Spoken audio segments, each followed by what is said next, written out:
Est-ce que tu t'es déjà regardé dans le miroir et que tu t'es répété cette affirmation suivante? Je mérite d'être heureux. J'ai le droit au bonheur. Est-ce que répéter cette phrase t'a aidé à être plus heureux?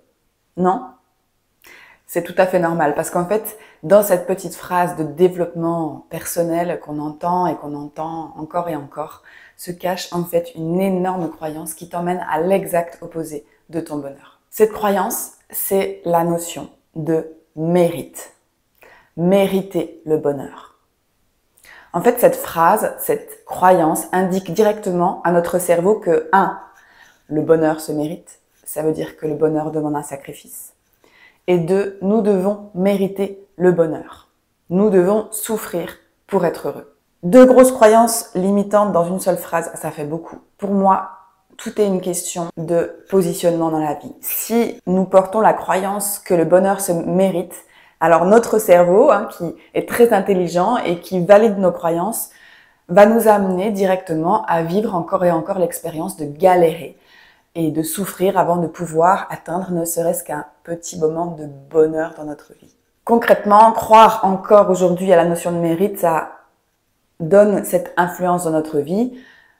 Le fait de travailler passe par la souffrance, on vit des relations toxiques et douloureuses et de sacrifices, on travaille dur pour gagner un peu d'argent, on sent un mal-être profond, intérieur, infini, etc., etc.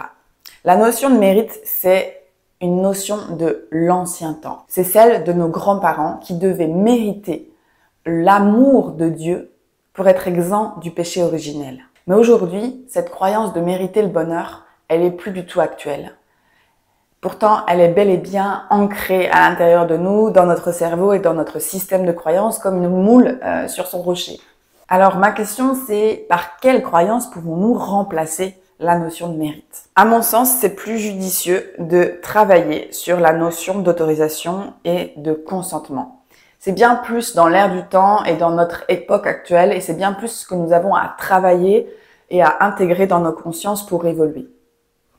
Ça pourrait être: comment puis-je m'autoriser à être plus heureux? Comment puis-je consentir à être plus heureux? La nouvelle croyance à se répéter à partir de là, c'est: je m'autorise à être heureux et je consens à être heureux. Et là, on rentre dans le vif de notre transformation, on rentre dans le vif du sujet, on rentre dans le vif de notre libération émotionnelle. Pourquoi est-ce que nous avons autant de difficultés à accéder à notre plaisir? Pourquoi est-ce que c'est si difficile de s'autoriser, de consentir à être heureux? Pourquoi est-ce que l'accès au plaisir est-il si tabou aujourd'hui? Quelle libération émotionnelle devons-nous vivre pour consentir à vivre une vie de plaisir, de joie et de légèreté? Et là, à ce moment-là, on peut aller regarder dans nos blessures de l'enfance à quel point nous avons dû nous travestir, nous plier aux injonctions pour mériter d'avoir l'amour de nos parents. Et c'est là pour moi que tout se passe, c'est là que la libération émotionnelle se fait. Et c'est là qu'on réhabilite aujourd'hui une nouvelle dynamique et une nouvelle vision de la vie. Ai-je besoin de mériter le bonheur?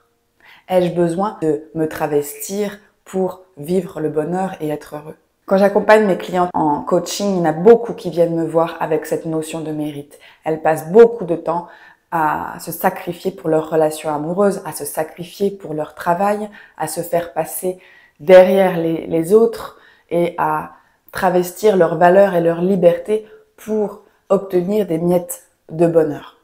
Et pour moi, c'est la libération émotionnelle qui permet de passer du point A au point B. Comment je passe du fait de devoir travailler dur pour être heureuse au fait de s'ouvrir à recevoir et à consentir à être heureuse. Et là, le positionnement juste se fait.